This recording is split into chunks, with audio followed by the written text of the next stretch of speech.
శ్రీ మహాగణాధిపతయే నమః, శ్రీమాత్రే నమః. మాచిరాజు భక్తి ప్రేక్షకులందరికీ నమస్కారం.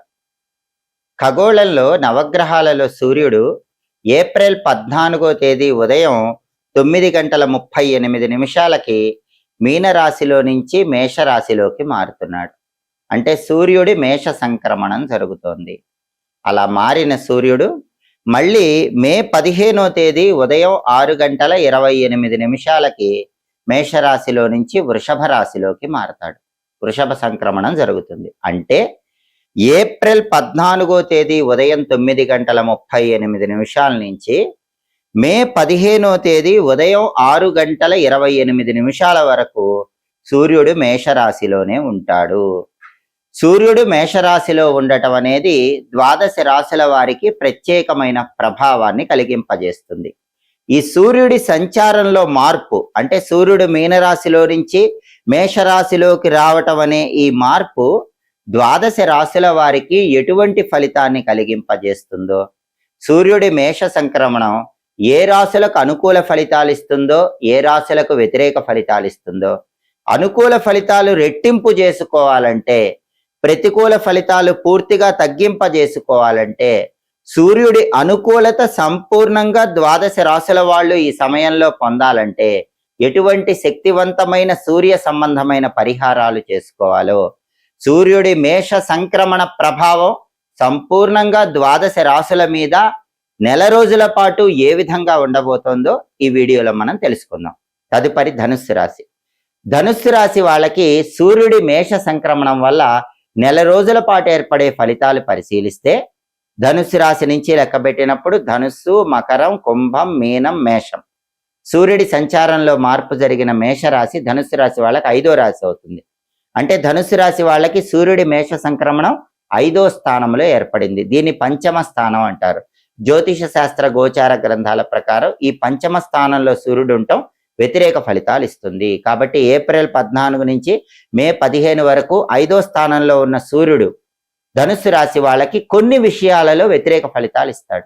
ఏ విషయాల్లో వ్యతిరేక ఫలితాలు ఇస్తాడు? ఆ వ్యతిరేక ఫలితాలు రాకుండా ఉండాలంటే ధనుస్సు రాశి వాళ్ళు ఎలాంటి జాగ్రత్తలు తీసుకోవాలి? వ్యతిరేక ఫలితాలు కూడా అనుకూల ఫలితాలుగా మార్చుకోవాలంటే ధనుస్సు రాశి వాళ్ళు ఎలాంటి శక్తివంతమైన పరిహారాలు చేసుకోవాలి?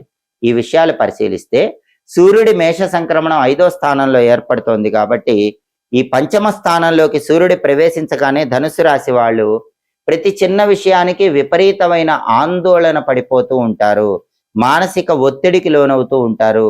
మానసిక ధైర్యాన్ని, స్థైర్యాన్ని కోల్పోతూ ఉంటారు.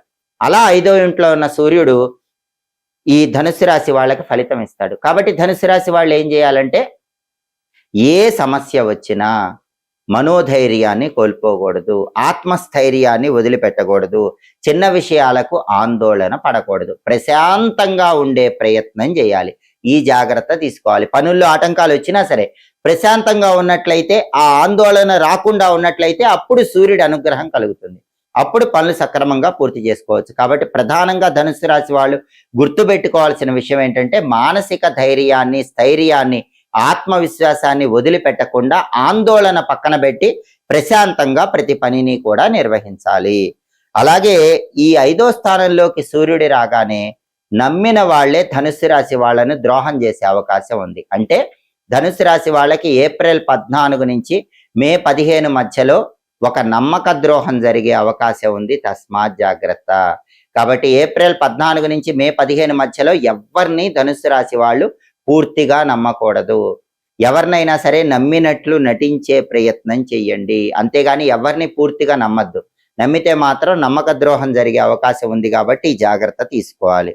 అలాగే ధన నష్టం కూడా పెద్ద మొత్తంలో జరిగే విధంగా 5వ స్థానంలో సూర్యుడు కలిగింపజేస్తాడు. కాబట్టి ధన సంబంధమైన వ్యవహారాల్లో 1కి 10 సార్లు ఆలోచించి ధనుస్సు రాశి వాళ్ళు జాగ్రత్తగా నిర్ణయం తీసుకోవాలి. అలాగే శత్రువుల వల్ల కూడా ఒక భయోత్పాతానికి లోనయ్యే విధంగా పంచమంలో సూర్యుడు కలిగింపజేస్తాడు. కాబట్టి మీకు ఎలాంటి శత్రువులున్నా ధనుస్సు రాశి వాళ్ళు భయం వదిలిపెట్టండి. ధైర్యంగా శత్రువుని ఎదుర్కొనే ప్రయత్నం చేయండి. అప్పుడు పంచమంలో సూర్యుడిచ్చే వ్యతిరేక ఫలితం నుంచి బయటపడచ్చు. భయపడితే మాత్రం శత్రువు బలం ఈ సమయంలో పెరుగుతుంది. శత్రువు మీ మీద మానసికంగా విజయాన్ని సాధిస్తాడు, తన ఆధిపత్యాన్ని ప్రదర్శిస్తాడు. తస్మాత్ జాగ్రత్త. అలాగే పంచమ స్థానంలో సూర్యుడు ఉన్నప్పుడు ఆలోచన సరిగ్గా లేకుండా చేస్తాడు. ఎవ్వరు మంచి సలహా ఇచ్చినా వినకుండా తనకు తానే దుఃఖాన్ని కొని తెచ్చుకునేలాగా 5వ స్థానంలో సూర్యుడు ఫలితం ఇస్తాడు. కాబట్టి ధనుసు రాశి వాళ్ళు తీసుకోవాల్సిన ఇంకొక జాగ్రత్త ఏంటంటే 5వ స్థానంలో సూర్యుడు ఉన్నాడు కాబట్టి వెల్ విషర్స్ సలహాలు తీసుకోవాలి. మీ మేలు కోరే వాళ్ళు చెప్పే సలహా వినాలి. ఎందుకంటే సూర్యుడు ఆ సలహా వినకుండా దుఃఖం తెచ్చుకునేలాగా ఫలితం ఇస్తాడు. కాబట్టి మీరేం చేయాలి? మీకు బాగా వెల్ విషర్స్ గా ఎన్నో సంవత్సరాల నుంచి ఎవరున్నారో వాళ్ళు చెప్పే సలహా వినాలి.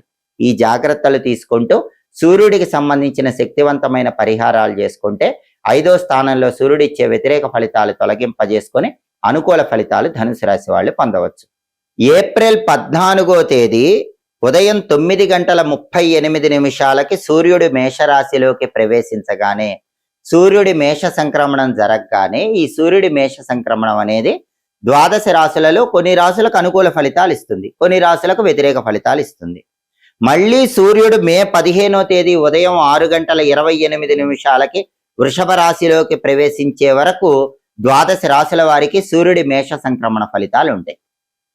అయితే సూర్యుడు మేషరాశిలోకి ప్రవేశించడం అనేది కొన్ని రాశులకు అనుకూల ఫలితాలు ఇస్తుంది, కొన్ని రాశులకు వ్యతిరేక ఫలితాలు ఇస్తుంది. అనుకూల ఫలితాలు ఇంకా బాగా రెట్టింపు కావాలంటే, వ్యతిరేక ఫలితాలు పూర్తిగా తొలగింపజేసుకోవాలంటే ఏప్రిల్ 14 నుంచి మే 15 మధ్యలో ద్వాదశ రాశుల వాళ్ళు ఆదివారాలు సూర్యుడికి సంబంధించిన శక్తివంతమైన పరిహారాలు చేసుకోవాలి. ఏప్రిల్ 14 నుంచి మే 15 మధ్యలో ఆదివారాలు ఎప్పుడు వచ్చినా సరే సూర్యుడికి సంబంధించిన పరిహారాలు చేసుకుంటే ద్వాదశ రాశుల వారికి సూర్యుడు అద్భుతమైన శుభ ఫలితాలు ఇస్తాడు. ఆ పరిహారాల్లో మొట్టమొదటి పరిహారం ఏంటంటే సూర్య భగవానుడికి ప్రీతికరమైన స్నానాన్ని ఈ సమయంలో వచ్చే ఆదివారాలు చేయాలి. ఆ స్నానం ఎలా చేయాలంటే మీరు స్నానం చేసే నీటిలో కొన్ని ఎరుపు రంగు పుష్పాలు వేసి ఆ నీటితో స్నానం చెయ్యాలి. అప్పుడు అది సూర్యుడికి ప్రియమైన స్నానం అవుతుంది. అంతేకాకుండా మీరు స్నానం చేసే నీళ్లలో వీలైతే కొద్దిగా కుంకుమ పువ్వు పొడి కూడా కలుపుకోండి. అప్పుడు ఇంకా అది సూర్యుడికి ప్రీతికరమైన స్నానం అవుతుంది. ఎర్ర పుష్పాలు, చిటికెడు కుంకుమ పువ్వు పొడి, వీటిని స్నానం చేసే నీళ్ళలో కలుపుకొని ఆ నీళ్లతో స్నానం చేస్తే సూర్యుడి సంపూర్ణమైన అనుగ్రహం కలుగుతుంది. స్నానం చేశాక సూర్యుడికి ఇష్టమైన విధంగా ఏప్రిల్ 14 నుంచి మే 15 మధ్యలో వచ్చే ఆదివారాలు అర్ఘ్యం వదిలిపెట్టాలి. అర్ఘ్యం ఎలా ఇవ్వాలి? శుభ్రంగా తోమిన రాగి పాత్ర, రాగి చెంబు తీసుకొని దానిలో నీళ్లు పోసి అక్షింతల్లో కుంకుమ కలిపి ఆ కుంకుమ కలిపిన అక్షింతలు వేయాలి. ఎర్రపూలు కొన్ని ఆ రాగి చెంబులో ఉన్న నీళ్ళలో వేయాలి. వీలైతే ఎర్ర చందనం కొద్దిగా వేయాలి. ఎండుమిరపకాయ గింజలు కొన్ని వేయాలి. ఇవన్నీ వేయలేని వాళ్ళు ఆ రాగి చెంబులో ఉన్న నీళ్లలో ఎర్ర పుష్పాలు వేసినా సరిపోతుంది, లేదా కుంకుమ కలిపిన అక్షింతలు వేసినా సరిపోతుంది. ఆ రాగి చెంబులో ఉన్న నీళ్లు తీసుకొని తూర్పు వైపు తిరిగి ఆ నీళ్లు మొక్కలో 12 సార్లు వదిలిపెడుతూ ఓం ఘృణి సూర్య ఆదిత్యోం అని 12 సార్లు చదవాలి. ఇది అర్ఘ్య మంత్రం అంటారు. ఓం ఘృణి సూర్య ఆదిత్యం. ఈ మంత్రం 12 సార్లు చదువుతూ ఆ రాగి చెంబులో ఉన్న నీళ్లు తూర్పు వైపు తిరిగి మొక్కలో 12 సార్లుగా వదిలిపెట్టాలి. లేదా ఒక్కసారి వదిలిపెట్టినా మంత్రం మాత్రం 12 సార్లు చదవాలి. ఇది సూర్యుడికి ఇష్టమైన అర్ఘ్యం అవుతుంది. సూర్యుడికి ఇష్టమైన స్నానం చేయటం, సూర్యుడికి ఇష్టమైన అర్ఘ్యం వదలటం, ఆ తర్వాత సూర్యుడికి ఇష్టమైన దీపాన్ని ఈ సమయంలో వచ్చే ఆదివారం స్నానం చేశాక ఇంట్లో హాల్లో తూర్పు దిక్కులో వెలిగించాలి.